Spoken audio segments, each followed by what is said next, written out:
दोस्तों, आजाद बोल इंडिया की इस स्पेशल वीडियो रिपोर्ट में आप देखेंगे नॉर्थ अटलांटिक में बहुत बड़ा टकराव। अमेरिका ने रूस का जहाज किया जब्त। रूस ने तैनात किए वॉरशिप और सबमरीन। वेनेजुएला के तेल की खुली डकैती। ट्रंप बोले वेनेजुएला हमें देगा 50 मिलियन बैरल ऑयल, बढ़ेगी ट्रंप की दौलत। और यमन में बहुत बड़ा ट्विस्ट, एसटीसी चीफ एदरूज अल जुबैदी अचानक गायब।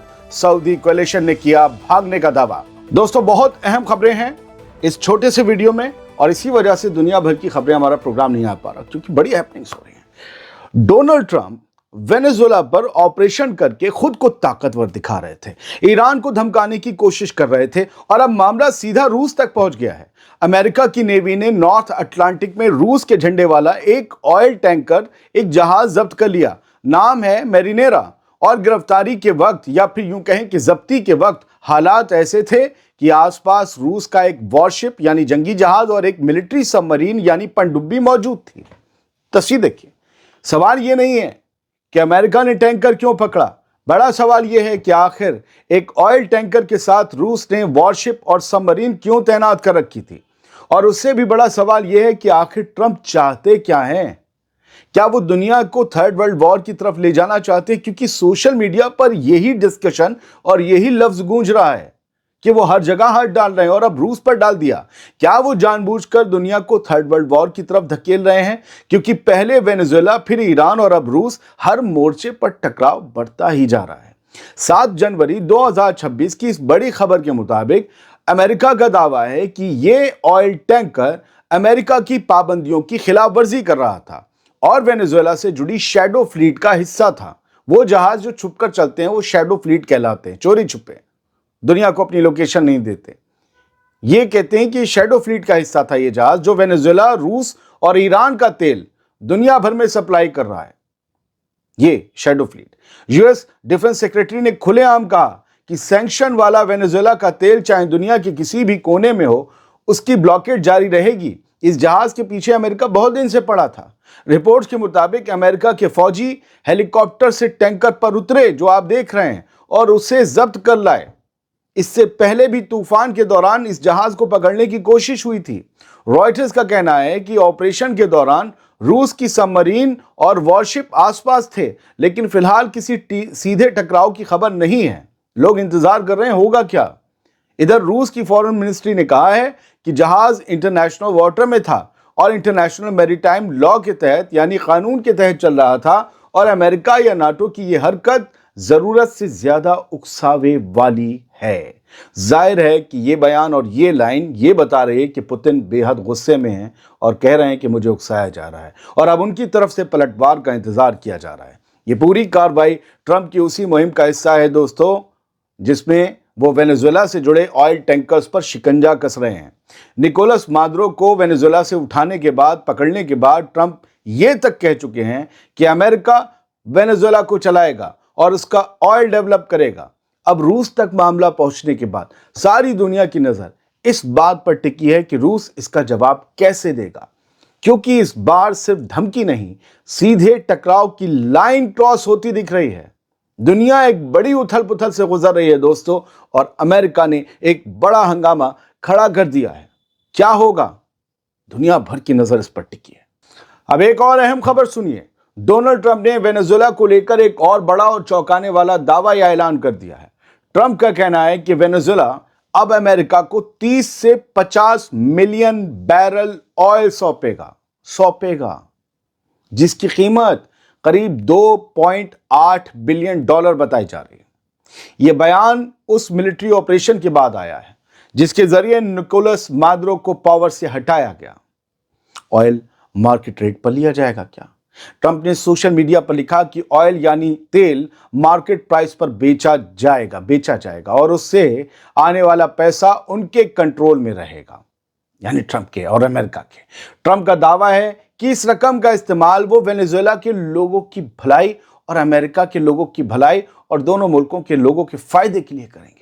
यानी ऑयल भी अमेरिका के हाथ में, पैसा भी अमेरिका के हाथ में और फैसला भी अमेरिका के हाथ में।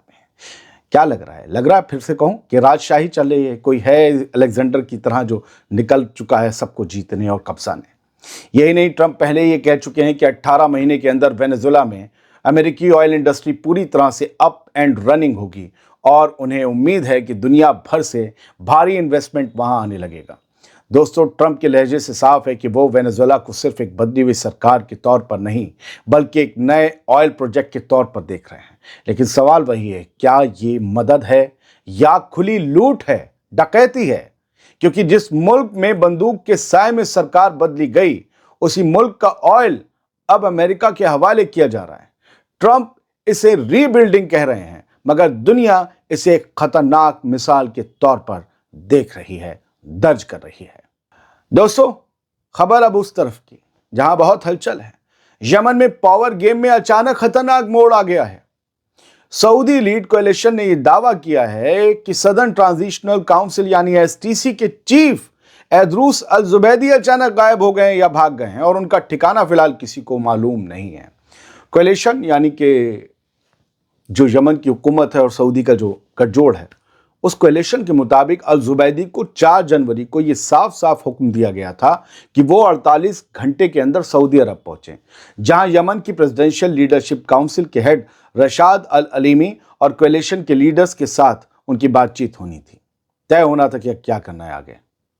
इसका मकसद था यमन में बढ़ती हिंसा यानी वायलेंस और खासकर हदरमौत और अल महरा सूबे में एसटीसी से जुड़ी फोर्सेस के अटैक्स और एस्केलेशन पर लगाम लगाना। लेकिन तय वक्त गुजर गया, अल जुबैदी सऊदी नहीं पहुंचे और अब कोalition कह रहा है कि यूएई की हिमायत से चौड़ा होने वाला एसटीसी का लीडर एक नामालूम जगह पर एक अननोन डेस्टिनेशन की तरफ भाग चुका है। सऊदी कोalition के स्पोक्सपर्सन मेजर जनरल तुर्की अल मलिकी का बयान साफ साफ इशारा देता है कि यह सिर्फ ट्रैवल मिस करना नहीं है, बल्कि जानबूझकर बातचीत से बचना है। यमन पहले ही कई टुकड़ों में बटा हुआ है दोस्तों, और अब एसटीसी चीफ का यूं गायब हो जाना साउथ यमन में नए टकराव, नए फ्रंट और नए बवाल का इशारा दे रहा है। क्यों? क्योंकि बातचीत में जो शामिल नहीं होता है फिर वो जंग लड़ता है।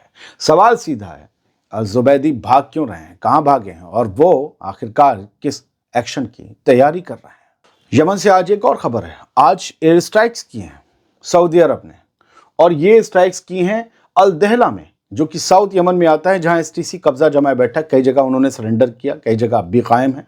वहां पर एक आर्म्स डिपो, एक हथियार के गोदाम पर, या यूं कहें कि उसके डिपो पर मिसाइलें गिराई सऊदी एयरफोर्स ने और उसको उड़ा दिया, क्योंकि उन्हें लगता था कि ये सऊदी अरब के खिलाफ और कोalition के खिलाफ इस्तेमाल हो सकती हैं। और ये स्क्रीनशॉट ये बता रहे हैं, जो धूं धूं कर जल रही हैं इमारतें और धुआं निकल रहा है, ये इससे पता चलता है कि इस इलाके में यह हमला किया गया है। ये ही बताया जा रहा है एमिनेशन डिपो था, हथियारों का ये जो है डिपो था, और यहाँ पर आकर जो हमला हुआ, मिसाइलें गिरी, उससे ये सब आग की लपटों में तब्दील हो गया। हम वेनेजुएला वाले एपिसोड में, ट्रंप वाले एपिसोड में एक और हेडलाइन अल जजीरा की जोड़ते हैं, Trump's attack on Venezuela put Mexico on edge. बात सिर्फ Latin America, South American continent में को लैटिन अमेरिका कहते हैं, वहाँ जो मुल्क हैं, अब उनमें ऐसा नहीं है कि वेनेजुएला, क्यूबा, मैक्सिको ये सब अलर्ट हैं। इन सबको भी लगता है कि इनके साथ कुछ कांड हो सकता है। मैक्सिको तो बिल्कुल जो है वो किनारे पर है। ये सब लोग अमेरिका के साथ मिलकर चले, लेकिन अमेरिका इनके साथ मिलकर नहीं चला। अमेरिका को इन सब के खजानों पर अपना हक चाहिए था। आप सोचिए ना, वेनेजुएला का तेल ट्रंप बेचेंगे, समझे, और मुनाफा कमाएगा कौन? अमेरिका कमाएगा। कितना देगा वेनेजुएला के लोगों को पता नहीं। Conditions not ripe for US talks, Iranian FM.